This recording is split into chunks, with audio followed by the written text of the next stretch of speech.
فرقہ واریت سے پاک زمانے سے ہم آہنگ مسائل اہل حق علماء کی نگرانی میں جاننے اور سننے کے لیے ہمارا یوٹیوب چینل ابو ہریرہ کو زیادہ سے زیادہ سبسکرائب اینڈ لائک اور شیئر کریں تاکہ آئندہ نئی اپلوڈ ہونے والی ویڈیو سے آپ رہیں باخبر۔ شکریہ۔ الحمد للہ وحدہ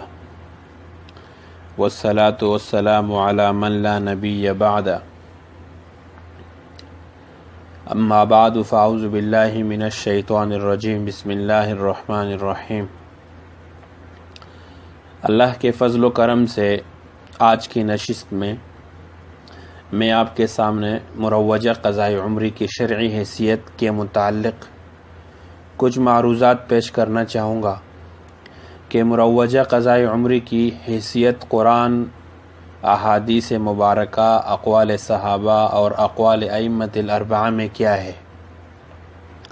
اللہ تعالیٰ سے دعا ہے کہ اللہ ہمیں حق بات سمجھنے اور اس پر عمل کرنے کی توفیق عطا فرمائے۔ قرآن کریم کے 5ویں پارے میں سورۃ النساء کی آیت نمبر 103 میں اللہ تبارک و تعالیٰ کا ارشاد ہے، ان الصلاۃ کانت علی المؤمنین کتابا موقوتا، کہ اللہ تبارک و تعالیٰ نے اہل ایمان پر نماز کو مقررہ اوقات میں فرض کیا ہے، اس لیے اپنے وقت پر نماز کو ادا کرنا یہ ضروری ہے۔ ہاں، اگر کبھی کبھار کسی عذر، بیماری یا کسی مجبوری کی وجہ سے نماز وقت میں ادا نہ کر سکے تو شریعت نے اس عبادت کی اہمیت کے پیش نظر اس سے بعد میں ادا کرنے کا سختی سے حکم دیا ہے۔ آج کل تساہل پسندی کا زمانہ ہے۔ اول تو بہت سے مسلمان نماز ادا ہی نہیں کرتے، اگر کبھی پڑھ بھی لے تو شرائط اور آداب کا بالکل خیال نہیں کرتے، اور خشوع حضور سے خالی نماز محض اٹھک بیٹھک کا نمونہ پیش کرتی ہے اور کچھ نہیں۔ چاہیے تو یہ تھا کہ مسلمان اہم العبادات یعنی نماز کے چھوٹ جانے پر نادم ہوتے، توبہ تائب ہوتے اور شریعت کے حکم کے مطابق اپنی قضا شدہ نمازوں کو جلد ادا کرتے۔ افسوس صد افسوس کہ بعض دین کے ٹھیکیداروں نے اپنی کم علمی اور کوتا فہمی سے اس معاملے کو بھی اپنی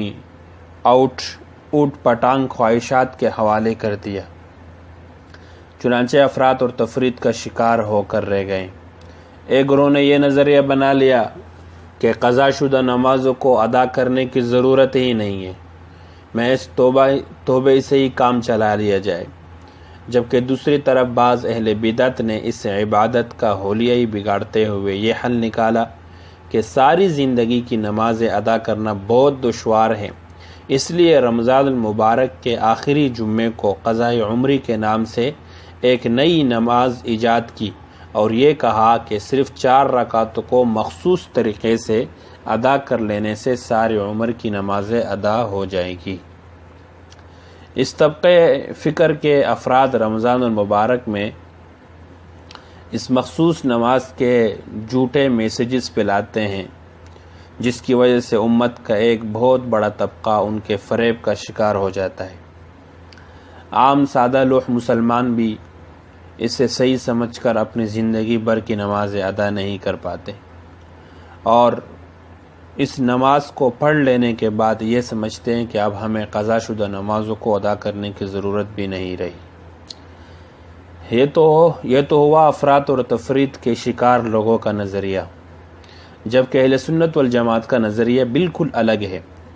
وہ یہ ہے کہ قضا شدہ نمازیں نہ تو محض توبے سے ذمے سے ساقط ہوتی ہے اور نہ رمضان المبارک کے آخری جمعے کو 4 رکعت کی مخصوص نماز کو ادا کر لینے سے ساری نمازیں ادا ہوتی ہیں، بلکہ قضا شدہ نمازوں کو ادا کرنا ضروری ہے۔ اس پر چند دلائل ملاحظہ فرمائیں۔ سب سے پہلے احادیث مبارکہ کی طرف ہم جائیں گے کہ پیغمبر علیہ الصلوۃ والسلام کے فرمودات اس بارے میں ہمیں کیا رائے دیتی ہے اور کیا راہ دکھاتی ہے۔ حدیث نمبر 1 ہے حضرت انس بن مالک رضی اللہ تعالیٰ عنہ سے آپ صلی اللہ علیہ وسلم کا یہ ارشاد مروی ہے کہ من نسی صلاۃ فلیصلی اذا ذکرہا لا کفارۃ لہا الا ذلک، صحیح بخاری جلد نمبر 1 صفحہ نمبر 84، باب من نسی صلاۃ، کہ جو شخص نماز کو اپنے وقت پر پڑھنا بھول جائے تو اس کے لیے ضروری ہے کہ جب بھی اس کو یاد آئے کہ اس نے فلاں نماز نہیں پڑھی تو اس سے چاہیے کہ وہ نماز پڑھے، اس کے علاوہ اس کا کوئی کفارہ نہیں۔ جبکہ صحیح مسلم میں کچھ الفاظ کے اختلاف کے ساتھ یہ حدیث موجود ہے کہ عن انس بن مالک قال قال نبی اللہ صلی اللہ علیہ وسلم من نسی صلاة او نام عنها فکفارتها ان یصلیها اذا ذکرها۔ صحیح مسلم جلد نمبر 1 صفحہ نمبر 27۔ حضرت انس بن مالک رضی اللہ تعالیٰ عنہ سے روایت ہے کہ نبی کریم صلی اللہ علیہ وسلم نے ارشاد فرمایا کہ جو شخص نماز پڑھنا بھول جائے یا سوتا رہ جائے تو اس کا کفارہ یہی ہے کہ جب یاد آ جائے تو نماز پڑھ لے۔ امام نسائی رحمۃ اللہ علیہ نے اپنی سنن میں ایک روایت ذکر کی ہے کہ سئل رسول اللہ صلی اللہ علیہ وسلم عن الرجل يرقد عن الصلاة او يغفل عنها قال کفارتها ان یصلیها اذا ذکرها۔ سنن نسائی جلد نمبر 1 صفحہ نمبر 100۔ باب فی من نام عن صلاة۔ رسول اللہ صلی اللہ علیہ وسلم سے ایسے شخص کے بارے میں سوال کیا گیا جو نماز کے وقت میں سو جائے یا غفلت کی وجہ سے چھوڑ دے۔ آپ صلی اللہ علیہ وسلم نے ارشاد فرمایا کہ اس کا کفارہ یہی ہے کہ جب بھی اس سے اپنی قضا شدہ نماز یاد آ جائے تو اس سے پڑھ لے۔ اب آتے ہیں صحابہ کی طرف کہ صحابہ کا کیا طرز عمل تھا، صحابہ کے اقوال اور فرمودات سے ہمیں کیا راہ ملتی ہے۔ امام مالک رحمۃ اللہ علیہ نے اپنی کتاب موطا امام مالک میں حضرت ابن عمر رضی اللہ تعالیٰ عنہ کا فرمان نقل کیا ہے۔ فرماتے ہیں کہ عن نافع ان عبد اللہ ابن عمر كان يقول من نسي صلاة فلم يذكرها الا وهو مع الامام فاذا سلم الامام فليصلي الصلاة التي نسي ثم ليصلي بعدها الاخرى۔ موطا امام مالک صفحہ نمبر 155۔ حضرت نافع سے روایت ہے کہ حضرت عبداللہ ابن عمر رضی اللہ تعالیٰ عنہ فرمایا کرتے تھے کہ جو شخص نماز پڑھنا بھول جائے پھر امام کے ساتھ نماز پڑھتے وقت اس کو اپنی چھوٹی ہوئی قضا نماز یاد آ جائے تو جب امام سلام پھیرے تو اس کو چاہیے کہ پہلے وہ بھولی ہوئی قضا نماز پڑھ لے، پھر اس کے بعد دوسری نماز پڑھے۔ امام ترمذی رحمۃ اللہ علیہ نے اپنے جامع میں حضرت ابو عبیدہ ابن عبداللہ ابن مسعود کی ایک روایت نقل کی ہے، چنانچہ فرماتے ہیں عن ابی عبیدہ بن عبداللہ ابن مسعود قال قال عبداللہ ابن مسعود ان المشرکین شغلوا رسول اللہ صلی اللہ علیہ وسلم عن 4 صلوات یوم الخندق حتى ذهب من الليل ما شاء الله فأمر بلالا فأذن ثم أقام فصلى الظهر ثم أقام فصلى العصر ثم أقام فصلى المغرب ثم أقام فصلى العشاء۔ جامع ترمذی صفحہ نمبر 43۔ حضرت ابو عبیدہ ابن عبداللہ ابن مسعود رضی اللہ تعالیٰ عنہ سے روایت ہے کہ حضرت ابن مسعود رضی اللہ تعالیٰ عنہ نے فرمایا کہ غزوہ خندق والے دن مشرکین نے رسول اللہ صلی اللہ علیہ وسلم کو 4 نمازیں پڑھنے سے روک دیا تھا، یہاں تک رات کا کچھ حصہ گزر گیا جتنا اللہ نے چاہا۔ پھر آپ صلی اللہ علیہ وسلم نے حضرت بلال رضی اللہ تعالیٰ عنہ کو حکم فرمایا تو انہوں نے اذان دی اور پھر اقامت کہی، پھر ظہر کی نماز پڑھی، پھر اقامت کہی تو عصر کی نماز پڑھی، پھر اقامت کہی تو مغرب کی نماز پڑھی، پھر اقامت کہی اور عشاء کی نماز پڑھی۔ یہ تو صحابہ کا طرز عمل اور ان کے طرف سے فرمائے گئے فرمودات تھے۔ اب آتے ہیں اقوال فقہا کی طرف کہ فقہا ہمیں اس بارے میں کیا رائے دیتے ہیں، فقہا ہمیں اس بارے میں کیا راہ دکھاتے ہیں۔ امام بخاری حضرت ابراہیم نخعی رحمۃ اللہ علیہ کا قول نقل کرتے ہیں، فرماتے ہیں وقال ابراہیم من ترک صلاة واحدہ 20 سنة لم يعد الا تلك الصلاة الواحدہ۔ صحیح بخاری جلد نمبر 1 صفحہ نمبر 84۔ جس شخص نے ایک نماز چھوڑ دی تو اگرچہ 20 سال بھی گزر جائے تو وہ شخص اسی اپنی قضا شدہ نماز کو ادا کرے۔ اس طرح امام ابن نجیم حنفی رحمۃ اللہ علیہ